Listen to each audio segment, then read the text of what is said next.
We have come to the Black Mountains to see if a man in a pair of DAPs, gym shorts and expensive moisturiser can beat an athlete on an e-mountain bike with a long-range battery and a motor. Yeah, it's an unlikely combination, and surely there will only be one winner.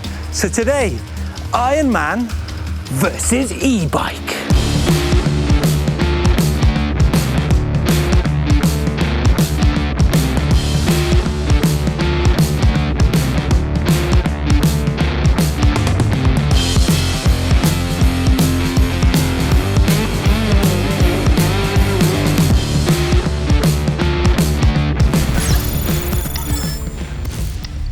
Mr. Threlfall, let me give you a hand. Thank you very much. Well, thanks for inviting me to your stomping ground today and for sending through the planned route. So I see we've got 3 glorious South Wales lumps out there, and yourself, Mr. Jones. 3,700 feet up, 3,700 feet down, 16 miles in total, which has actually given me a predicted finish time of 3 hours 31 for the run, 3 hours 30 for yourself, but I'm pretty confident I can knock a handful of minutes off that, so. I am a little bit nervous, I have to say. I mean, steep banks, and obviously I do have previous with GTN. I've never been in one of these. Are you serious? Okay, we'll build it up slowly. No, I've never been in one of these. Oh, this is ridiculous. Okay. Hold on. Oh, get out of here. No, that's ridiculous.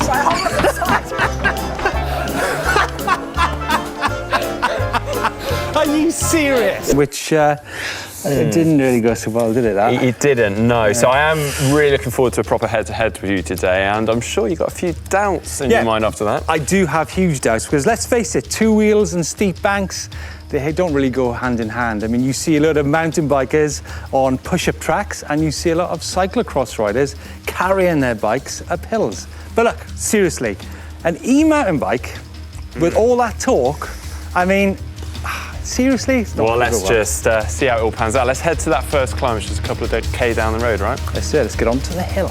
So, how many horsepower has this got, Steve? It's not about the horsepower, Mark. It's about the range. So I've got a 700 watt-hour battery in there with a 90 Nm torque motor to help me up those punchy climbs of the Black Mountains. 150 mil travel, full carbon frame, 29-inch wheels. System weight, the bike weighs in 19 kilos. I weigh in at 90 kilos. That's 19 and 90. And my bag, which is probably about 5 kilos. So I'm interested, what mode you're putting it in today? Well, we're looking at 16 miles and some very steep climbs. We're looking at around about 4,000 feet of climbing. So I'm going to be in eco and trail mode as much as I can. Sure, that's enough. Tell me about yourself. Well, I've got my shorts, my T-shirt, some lovely on-trail shoes for slightly off-road stuff here. Can I just have a look at the tread on those? Well, here we go. There we go. Let's compare treads, because contrary to what you might think, they've got some high mileage on those. High mileage on those. These are fairly fresh, actually, ready to go. They look pretty lightweight too. Got a few gels, a Mars bar, actually. A Mars bar? Yeah, Mars bar duo. Hold on, a man that does Ironmans and triathlons has got a Mars bar. Yeah, just another cereal bar, a couple of energy gels. Pretty much all liquid-based, really. Water, So I've got a map. I've got a smoked ham and mustard sandwich. I've got some tubes. I've got some energy bars. I've got more energy bars. I've got a pump. I've got some water.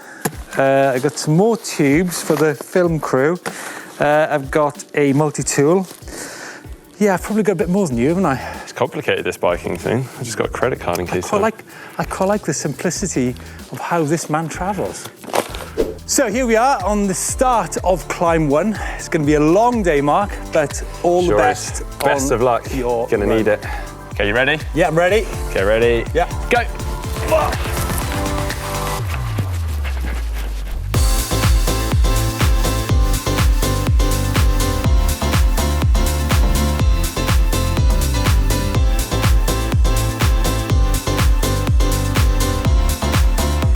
As we moved up the hill, it soon became clear that on the less challenging gradients, the e-bike would have a distinct advantage.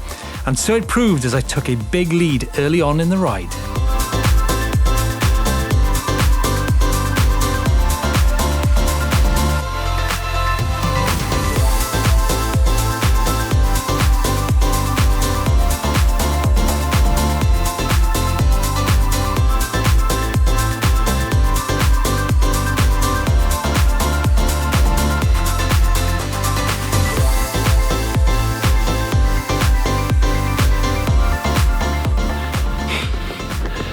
Well, Steve, whilst you save your battery and do the little nursery route down there, I'm doing the direct line straight up to the top here. It's hard, but I want to win this thing. Soon the ground started tipping vertically, and it was here that Ironman began to reel in the lost time. And as the ground started to get really steep, Mark slipped by me to get to the first summit with a commanding lead of over a minute. So old Ironman is probably simpering on about his route being ridiculously steep and technical, but I think you'll find that my longer route is pretty challenging.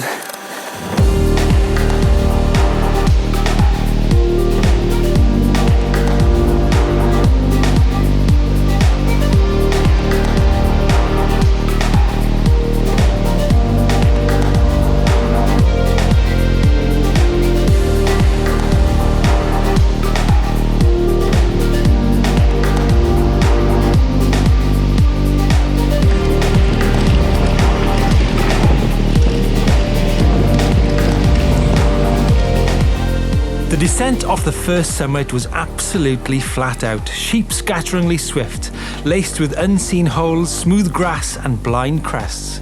I slipped past Mark near the transition into the woods, and as we descended onto the lower slopes, the trail closed in on us with more loose rock and skin-tearing thorn bushes becoming part of the game. With the temperatures soaring, we headed for shelter and some unexpected moisture. Oh, what?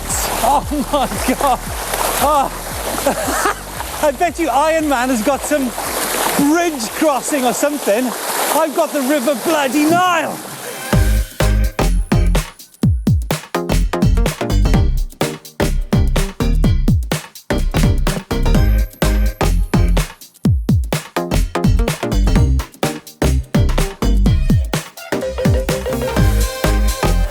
Well, I've been following Steve's route until now, but we finally split off our own separate ways. So he's following the bridle path, I'm on a footpath taking in this lovely bridge, and I'm about to cut straight up through the village, whereas he's going to go all the way around. So this might be my chance to claw back some time.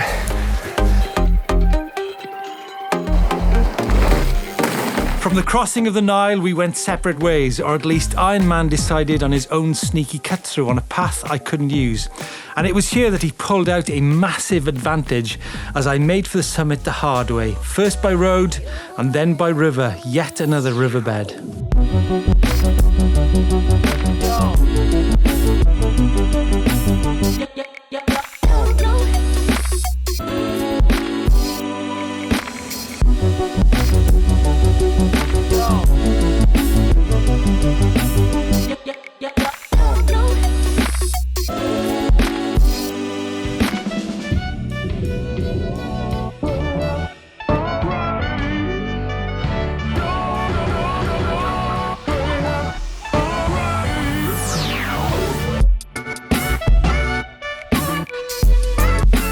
By the second summit, I had lost a huge amount of time, what with the chatting to the locals and floundering in the undergrowth. And so it was that Ironman set off for the final peak with a handsome lead in his daps and his gym shorts.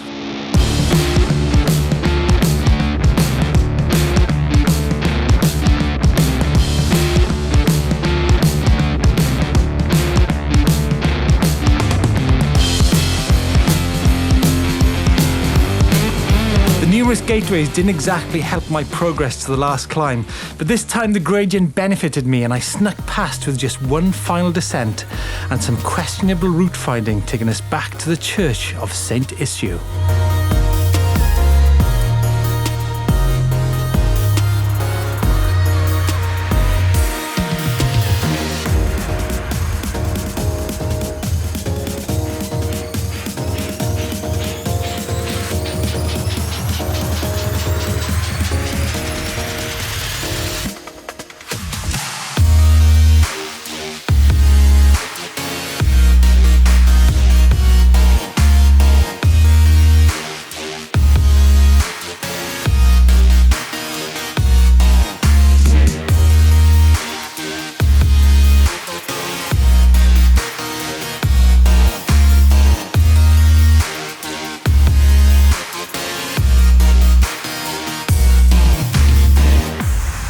Wow. Oh, mate. The Iron Man arrives. Well and truly had me on that last descent. Hey, listen, I'm too tired to get up.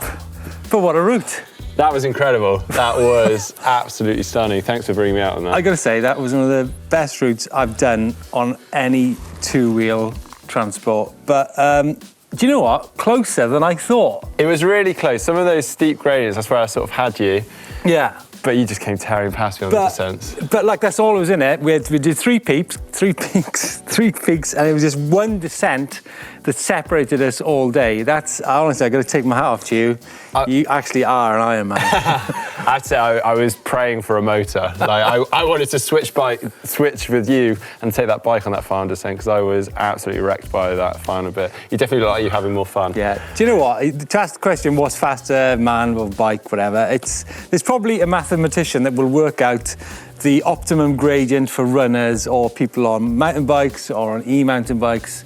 But for me, it doesn't really matter. We did some amazing river crossings. You obviously had some nice smooth transfers across some of the rivers. I got bogged down in some stream bed climbs where I'm sure you just were breezing up some of those banks. Yeah. I think they were just banks after all, right? Yeah, of course, yeah. I feel like you stitched me up actually on some of that route, but... What? It was so steep. It was direct, but flipping. Yeah, which gives you the advantage. It did, to be fair. I see you sneaks through the village Lambeda there. It did, I think nice. you pulled some... So if we summarise the route, I think I had you on the first climb before I got to the summit. Mm-hmm. Then you nailed me on the summit, pulled a few minutes on me. I got you back on the descent. Then you sneaked through the village, and then obviously you went up that ridiculously steep climb to I had a much more direct route there. Yeah, I did. We did struggle up the riverbed, and then it came down to we got to that last peak, sneaked past you, got it in the bag last minute. I was suffering there, so yeah, well done to you, mate.